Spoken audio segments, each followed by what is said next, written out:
In your garden, you have a lot of half-hardy perennials. And what do you do with them? Well, I have always done them previously, and there are prior videos all about them, but they've always been container grown. So I wanted to show you what you would do in the garden because it makes it relatable to you. This just happens to be a half-hardy salvia. This is Salvia cerepotosi. It is a really good one. It's actually planted and the main plant is right back here in the border. And then this is all of its growth that has come through to the front. Now you don't want to overwinter all of this growth. So what you're trying to do is reduce the size of the plant. You are not chopping it right back down to ground level because it won't like that. All you are going to do is you're going to find limbs and you're going to reduce it, and you're just going to reduce it, and then get it to something which is about half the size that it is now. I'm Rosie Hardy, and this is Rosie Hardy Gardening. This is growing over the top. My client loves everything billowing over the side, but we really need to tidy it back. So I would always start with the material that is underneath, and I would go back and take small amounts off it. What I try to do is try and remove a lot of this lower growth. So I'm only going back to where there are actual buds of growth, or where it has maybe been cut to before, just so that we can get a little bit of an idea of how much further we need to cut this plant back. So it's just literally a little bit of lifting of these skirts of material and cutting back, and even these are not halfway, so you can see there's a lot of this straggly growth underneath here. We're just going to get rid of that and tidy up. I seem to have left a bit in here. Here we go, there's more there, so we'll just gently cut that off and see where we are. This should all be coming from one plant, which seems to have gone around, and somewhere it's been given a bit of a wire stake there and it's gone and collapsed it right the way down. Now you have a look and see what is happening with the plant at the back, in the back of the border, and underneath this plant it looks as though something's tried to make a home, which is not very helpful. This has also got a clematis growing through it, so we're just going around the clematis. And now all I'm going to do is find out where there is flower bud, see what length those stems are, and I will then take it back down just a fraction, get rid of all of the dead flower heads and about 2 to 3 buds of growth, and hopefully we will end up with what is a tidy looking shrub which is rounded, which means that then new growth in the spring can grow from the growth further down into the plant itself. And you will see by doing this, we are stopping the plant from rocking to and fro and being a little bit untidy. So we've done those bits. We'll now have a little look at the rest of what is growing here and just encourage it to be a good shape.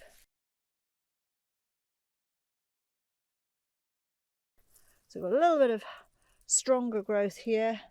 We'll just take a little bit off there. There are other plants coming through which we don't need. Where's this bit going to go back to? We'll just shorten those. And really all you're ending up with is just a slightly tidier, shortened plant which no longer has any flower on it. And it is at a point where it will be fine and it will grow back.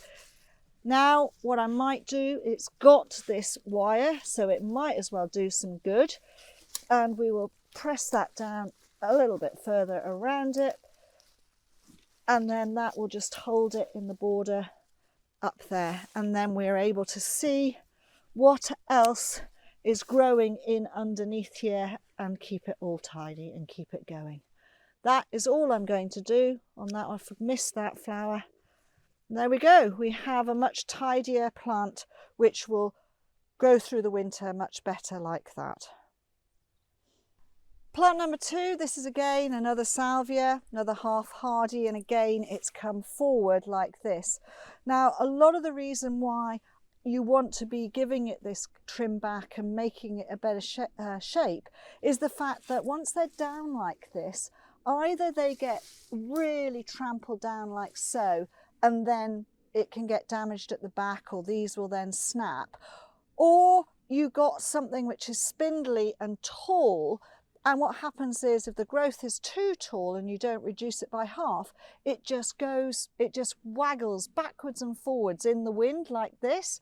And what you end up with is you will have so if you were saying that your plant is smaller at the top and wider at the top like that, and it waggles like that, it creates an open gap around the stem, and this open gap here is where water gets in and then it rots around the roots. So that's what you're trying to avoid, is getting that wind rock on the plant itself. So with one that has grown out so big as this, you'd be taking back quite a lot of growth off the front first. I might even have 2 plants in here, but until I start cutting it back, I'm not going to know. So I'm going to do half of this plant just to show you the processes. And as I said before, it's a good idea to go in and lift the stuff that is coming over at the bottom. And you are cutting, and you're making sure that you are cutting 2 buds. So you just go back to where there was a leaf joint and you cut back to there. This will make sure that when the plant grows again in the spring, it is coming and starting to grow with 2 shoots either side, rather than being cut halfway in the middle and you get a dead end of actual roots. So let's have a look and see how we're getting on. Try and do half of the plant. We'll do these lower bits like so. Some of this I may not be cutting as far back as I really need to, but if you can trim back a little bit so you can see what you're doing, rather than being really ruthless and going at it full tilt, it is easier to cut a bit more off than it is to stick a bit more back on again.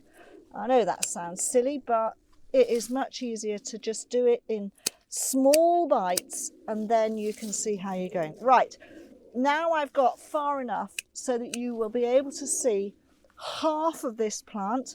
There's weed in there as well. We can do a little bit of weeding while we're in here. Half of the plant has been cut back. That bit is still growing. So now we've got these top pieces here that we want to do something with. And again, it's the same idea. Find where you're going to, go to a nice pair of leaves, cut it down, and then we will be seeing a good shape shortly. This poor plant has, yes, it's come out from the rose, but that's absolutely fine. It's been doing what you want it to do, and that is to flower and look good. So once you've got a piece like this, which is a bit of a strange shape, you can go back probably just to those joints there, because in the spring, what's going to happen is you won't be leaving this stubby growth here. What you'll be doing in the spring is you will be looking down into the center of the plant down in here, and you'll be cutting back to those good growths. Now this is going to grow on, grow back and look good. Should you get a really harsh winter, you can then fleece over the top of this plant should you need to protect it a little bit more, and we will be showing you those techniques. We will show you fleecing techniques in a later video, showing you really close up where you would cut to buds. So you wouldn't do it on this bit, but look, you've got these nice new growths here, so you can either cut to that bud or that bud, whichever you prefer to do. Yeah. You would not cut here, you would go down and you'd see these nice buds here or here, and cut to either of those. I'm going to go to the slightly higher one, and we're just going literally straight across above the bud. I'm just going to finish cutting this back, and then I can get out of this rose that is attacking behind me.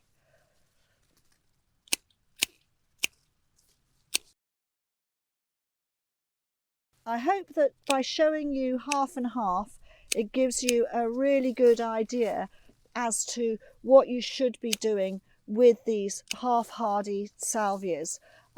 These are the sub-shrubby half-hardies, and you will usually be perfectly okay outside. They are not the sort that you're going to need to take inside.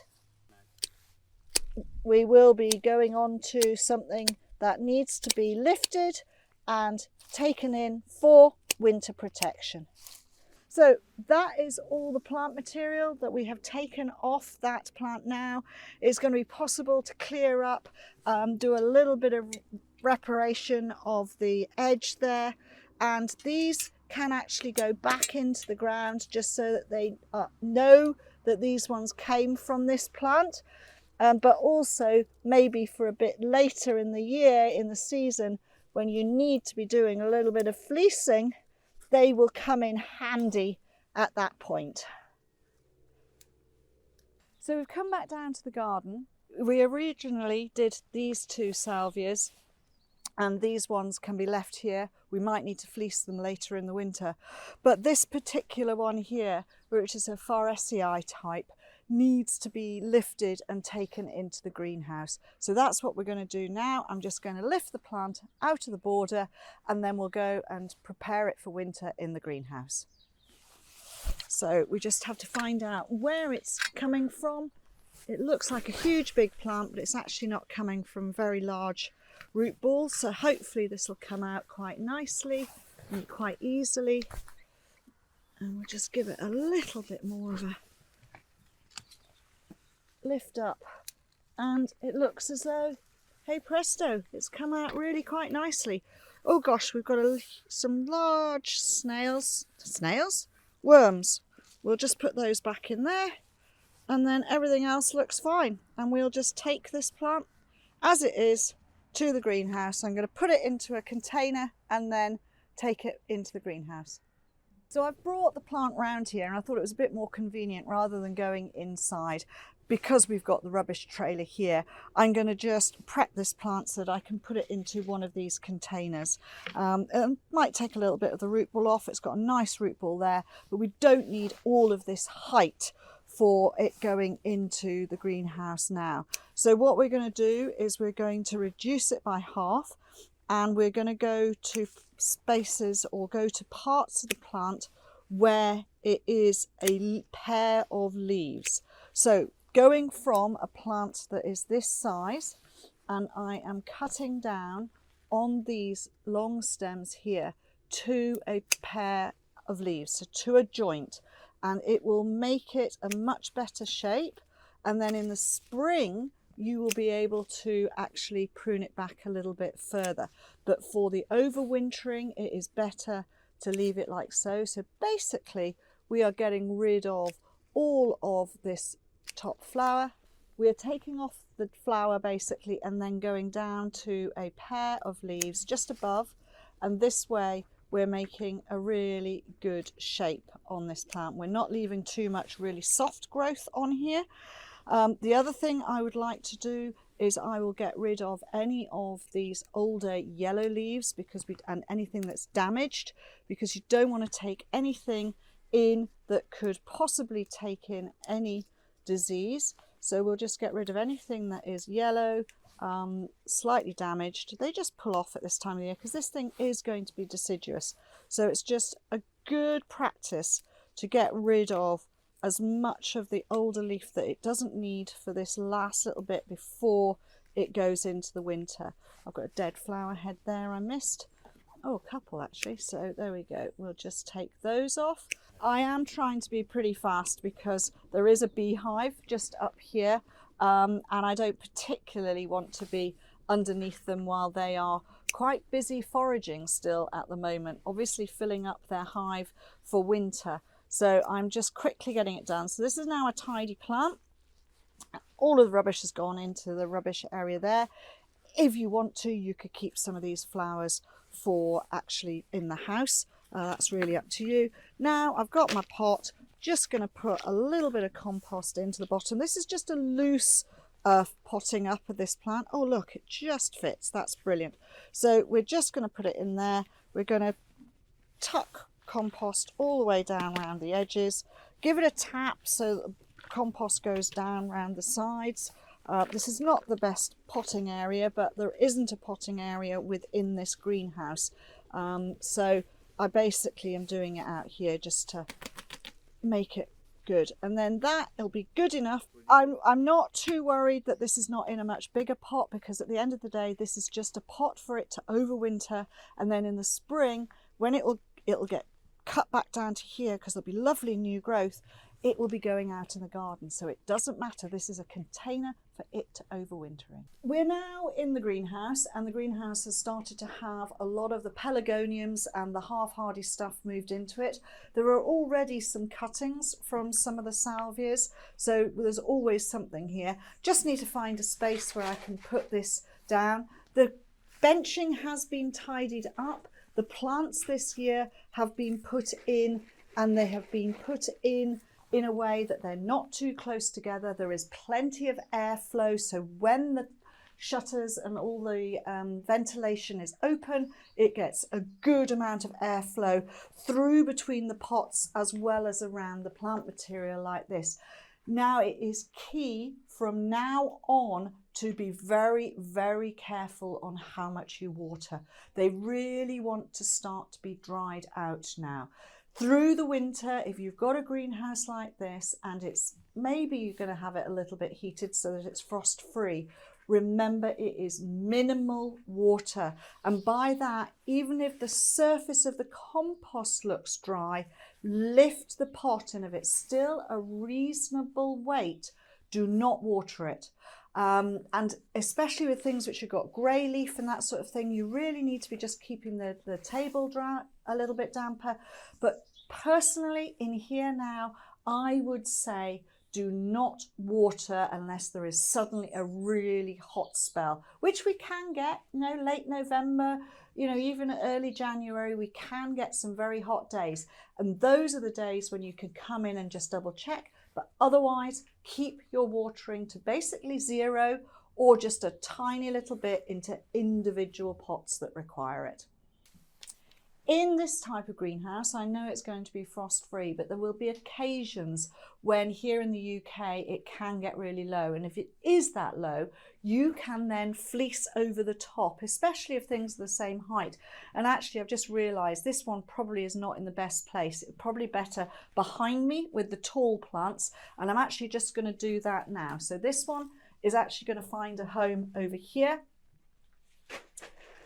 out of the way in amongst the taller plants, leaving everything on the bench here at a similar level, which means that you are able to put canes into pots every now and again, right the way through. Why am I going to put these canes in here? These are so that when you want to put some fleece over the top, it is supported and it is above the plant material. So we just quickly put these canes in. So horticultural fleece is a really brilliant material. It's great for putting over the top. It's lightweight, it doesn't damage. We reuse and reuse it. Occasionally it gets holes in, but that doesn't really matter. So when you are going to be fleecing something like this, you are literally laying it over the top so that it covers all of the plant material. And you will notice that because we've got all of these canes in here, the canes are just holding it just fractionally higher above the plant material, so you're not squashing any of those delicate leaves, and you then have a beautiful canopy, and it can just go down over the top like this. That's absolutely fine. We'll tuck to there, we can tuck in at the back, and that is no problem at all. Where there is a little bit of a hole like that, we can do something about that, and this is where you have to be a little bit canny. And you know what? Pegs are brilliant. So if you've got a little bit of a hole, you just put a peg on that bit, and then that doesn't have a hole. If you know you're fleecing and it's somewhere where it's breezy, you can peg to your canes, and that helps it. I hope this has given you an insight as to how to lay it on there. Remember, it will need removing every now and again. You can't leave it on all winter long, so they do need airflow. Thank you very much for watching. Please do subscribe to the channel. If you want to watch another video of mine, YouTube thinks this one is perfect for you.